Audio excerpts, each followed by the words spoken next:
I started having panic attacks when I was about 16. One of my friends had died, and that sort of started them. And they got worse over time, over a few years, and eventually got to the point where I couldn't leave the house without having a panic attack.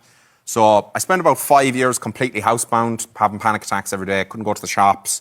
I worked in a phone shop. I could go there. I'd have panic attacks at work, but I didn't do anything else. No social life, no nothing. Pretty much just stayed to myself.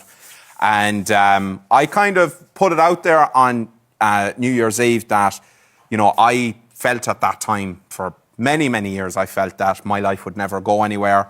I was never going to have a life that, you know, was going to be worth living. I felt really hopeless. And kind of out of nowhere, just by keeping with that, life has given me so much, and I'm doing things now I never thought I'd be able to do, like, you know, being on telly. That'd be one of them. And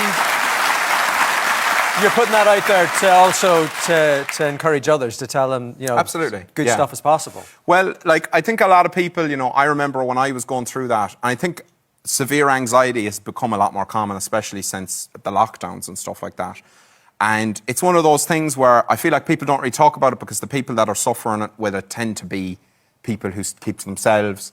And I found I couldn't find anybody to relate to. So I like to put it out there and kind of go, you know, if you're having this experience, it is something you can get through. Things can get better. And it takes time, but it's definitely gotten better for me, for sure. And